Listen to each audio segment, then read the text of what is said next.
What's up mga ka-Englishero at mga ka-Englishera? Welcome back to another learning session with me, Ma'am Cha.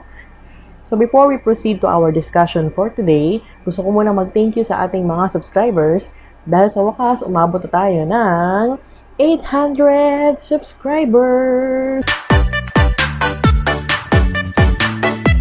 Thank you very much po sa inyong mga support at sana ipatuloy yung suportahan ng ating munting channel. At sana nakakatulong naman sa inyo yung mga content dito, lalo na ngayon na meron tayong online classes. So, feel free lang na panoorin ng mga videos. Baka sakali may mga topics na na-discuss ko na hindi mo pa rin masyadong naunawaan. So, baka sakali makatulong. And also, kung nakakatulong naman sa inyo mga video, please like the video, share, and subscribe na rin. So, thank you so much. Okay. So, proceed na tayo sa ating discussion for today. Ang ating lesson for today is about the types of context clues.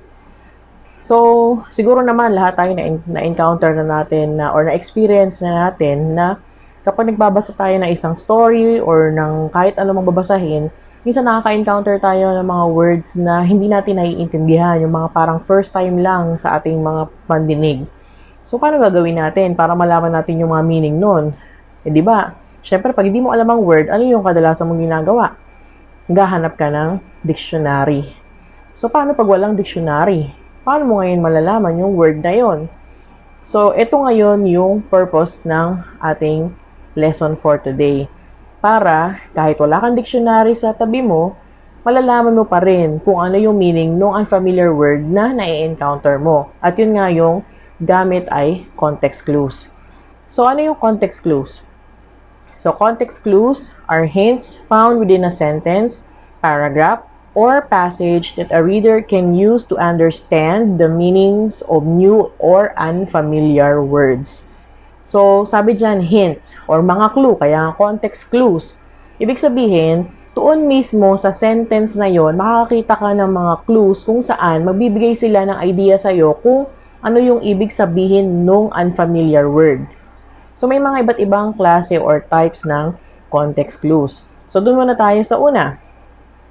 Yung una natin is definition or description clue.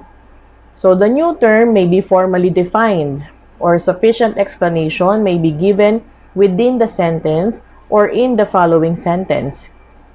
Clues to definition include, that is, commas, dashes, and parentheses. So, doon mismo sa sentence, i-define na or binibigay na agad yung meaning. Kaya ito yung pinakamadali sa lahat kasi after nung unfamiliar word, naka-define na or in-explain na kung ano yung ibig sabihin nun. Sabi nga dyan, ang kadalasang clue, pag nakita mo na yung words na that is or kapag gumamit na ng commas or dashes or parentheses, kasunod na yung definition ng words. Ano yung mga example natin? So, yung una is, his emaciation, that is, his skeleton-like appearance was frightening to see. So, pag na-encounter mo yan, emaciation, ano yung ibig sabihin nun? So, since meron siyang context clue na definition, nakalagay nga dyan, makikita nyo, that is, ibig sabihin, yun na yung signal na ang kasunod na word or words nun ay definition noong unfamiliar word natin, which is emaciation. So, kung makikita ninyo, ang clue natin dito ay his skeleton-like appearance or yun na yung mismong definition ng word na emaciation. So, di ba napakadali? Another example is the dudin, a short stemmed clay pipe, is found in Irish folk tales. So, the word is dudin. So, makakita ka ngayon na may dash. So, isa na yung signal na yung kasunod nun is the definition mismo nung unfamiliar word, and which is short stem clay pipe. So, kahit na wala kang dictionary na hawak, since define na mismo doon sa sentence, gumamit tayo ng definition as context clue, alam mo na kung ano yung ibig sabihin ng emaciation and dudin. Ang ating susunod is example clues. Sometimes, when a reader finds a new word, an example might be found nearby that helps to explain its meaning. Nagbibigay ng example nung mga unfamiliar words na yon. So, base sa example, maiisip mo, yun pala yung ibig sabihin nung word na yon. So, ano yung mga parang clue mo or mga magsisignal sa'yo na ito ay example na context clue? Words including such as and for example point out example clues. So, pagka nakakita ka na ng words na such as or for example, yun na yung palatandaan mo na, itong context clue na to ay example. So, again, mabibigay ka ng example nung unfamiliar words para ma-discover mo kung ano yung meaning nung word na yon. So, example natin, the first one is, piscatorial creatures such as flounder, salmon, and trout live in the coldest parts of the ocean. So, mapapansin ninyo, our unfamiliar word here is piscatorial. So, paano malalaman kung ano ibig sabihin nun? May makikita ka dyan, nakalagay, such as, ibig sabihin, example nung piscatorial creatures ang kasunod. Flounder, salmon, trout. Ano ba yung mga yon? Ano sila? Diba sila ay mga isda. So, ibig sabihin, yung piscatorial, ang tinutukoy nun, isda. O, diba? Ganun lang kasimple. Nagbigay na example. From there, malalaman mo kung ibig sabihin nung unfamiliar word. Next, a beverage such as cola, tea, or water will be served shortly. So, makikita nyo yung word natin is beverage. Tapos, nagbigay na example such as cola, tea, water. So, yung mga yon, ano-ano ba pagkakapareho nila? Ano ba sila? Silang lahat ay drinks, di ba? Iniinom or maiinom.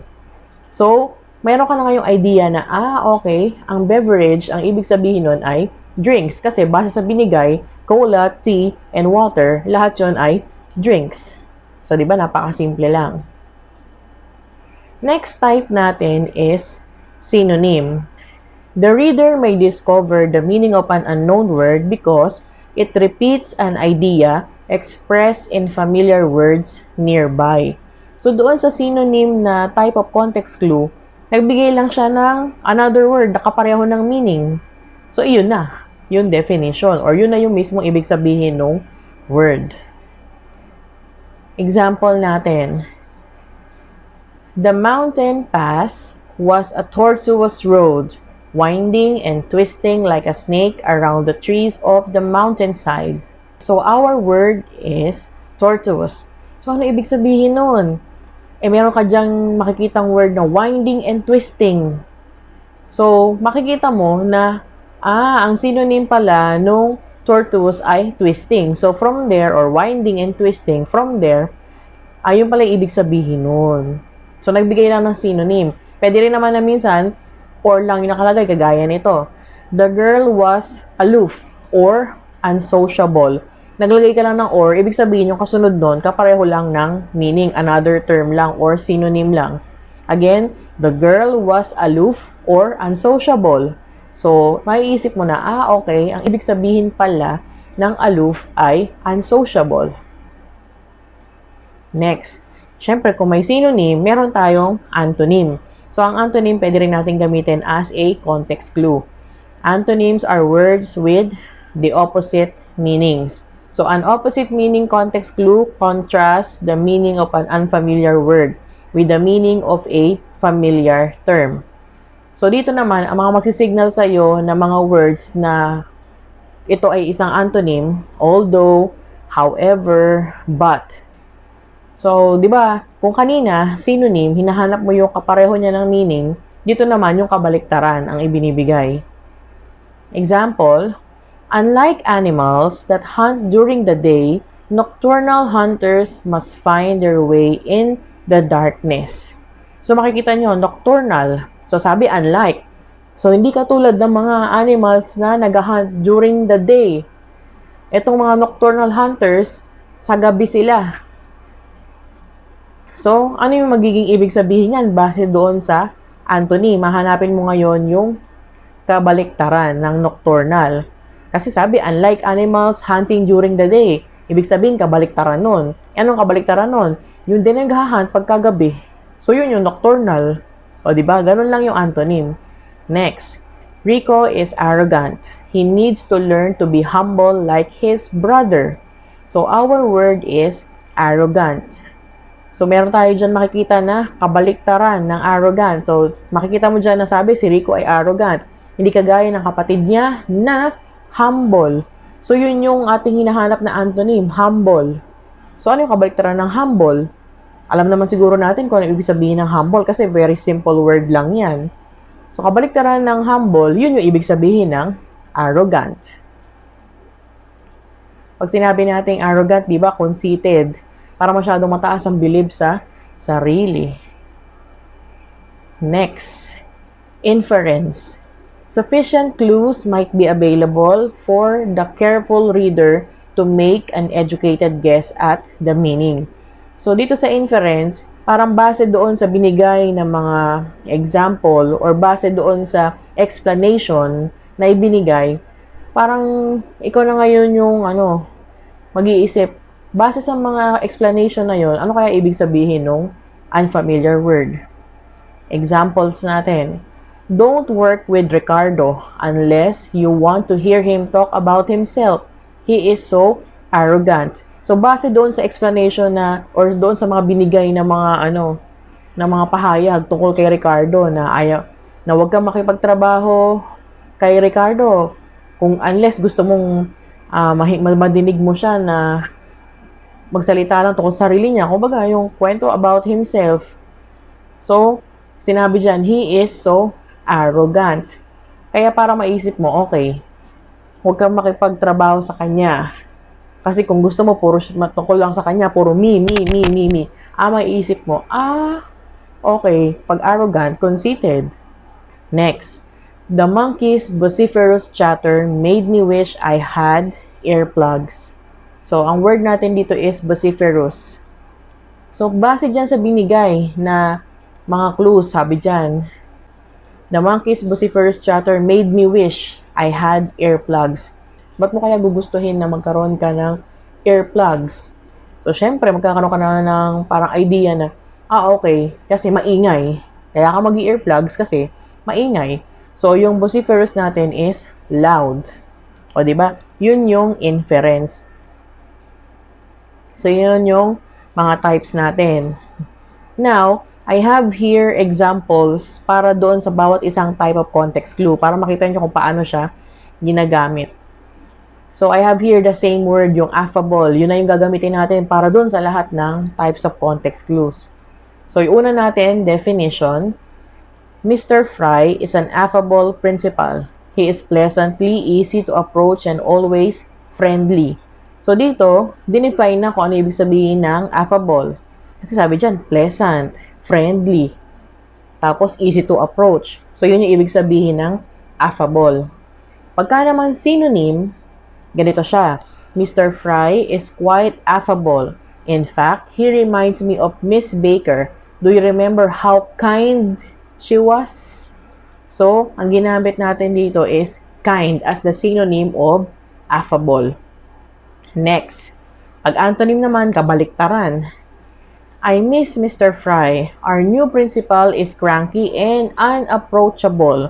Mr. Fry was so affable. So, ibig sabihin, yung binigay dito, kabaliktaran ng pag-uugali ni Mr. Fry.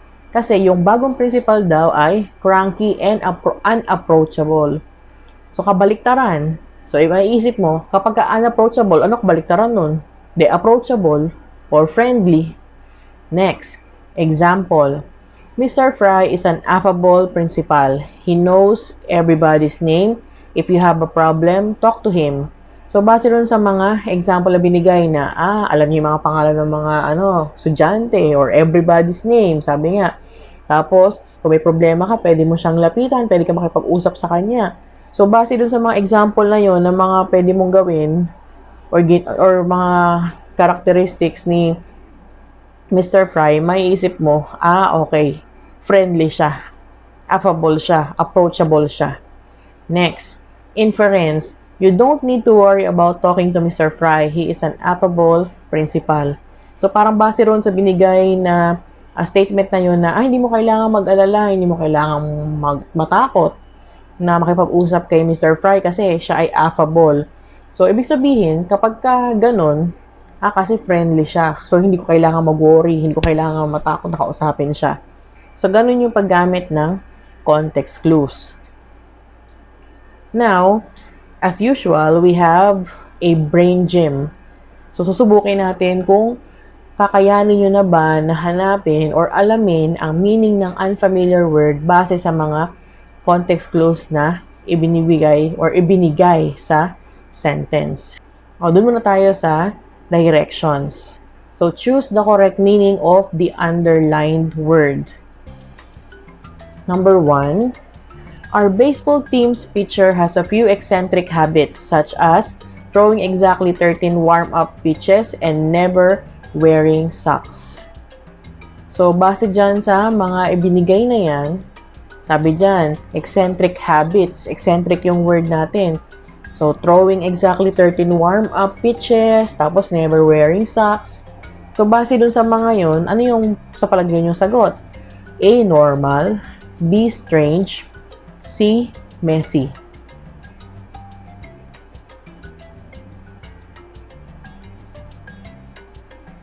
Okay. Next. Number 2. After the heavy rains, the stream became murky. In fact, the water was so cloudy, you couldn't see the bottom. So, ano kaya ibig sabihin nung murky? A, cloudy. B, bottomless. C, clear. Choose the answer or choose the letter of your answer.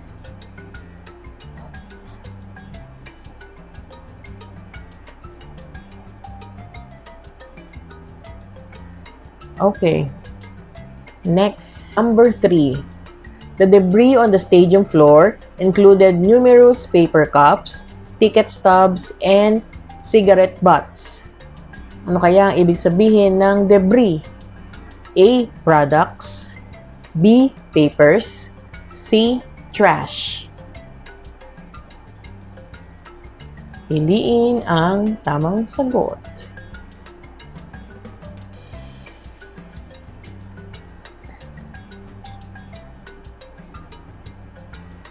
Number 4.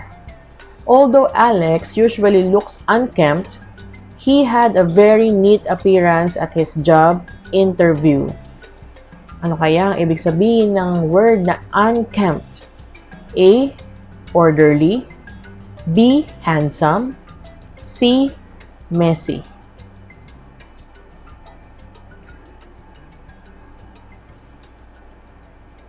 So, titingnan ninyo ha, kung ano yung mga clues na binibigay doon sa sentence.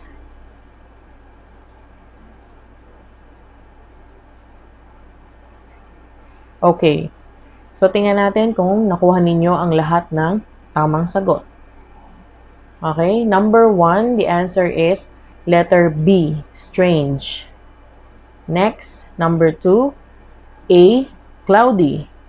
Number 3, letter C, trash.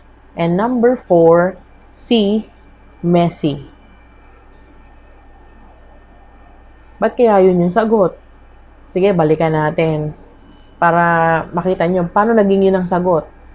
Okay, di ba sabi dyan, doon sa number 1, eccentric habits, kagaya ng, o yung mga binanggit na kanina, throwing exactly 13 warm-up pitches and never wearing socks.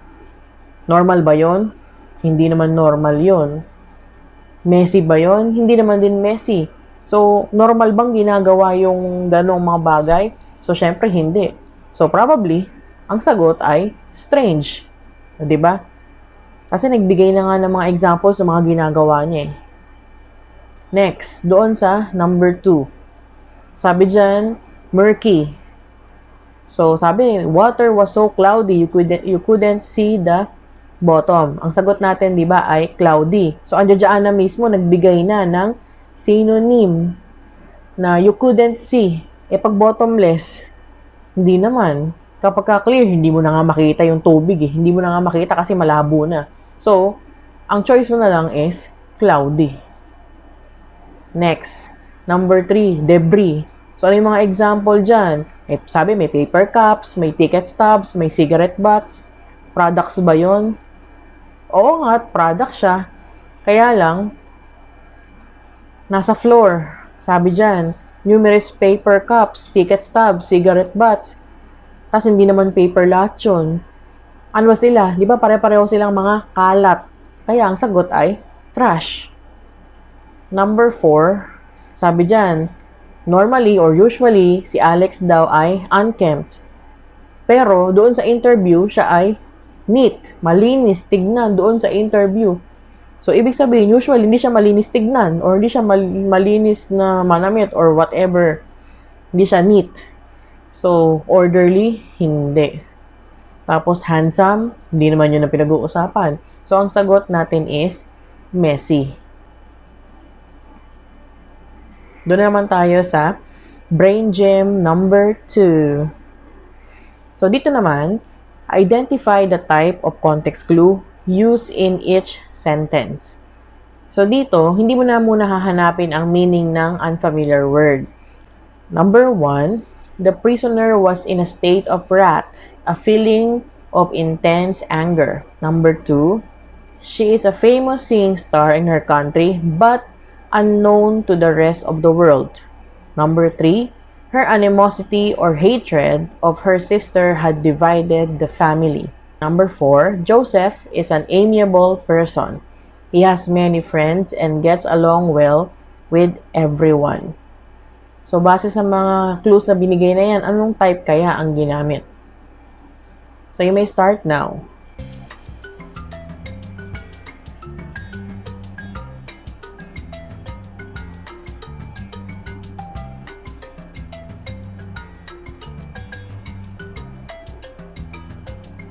Tingnan nyo lang mabuti yung clue na ibinigay para ma-identify nyo kung siya ba ay definition, antonym, synonym, inference.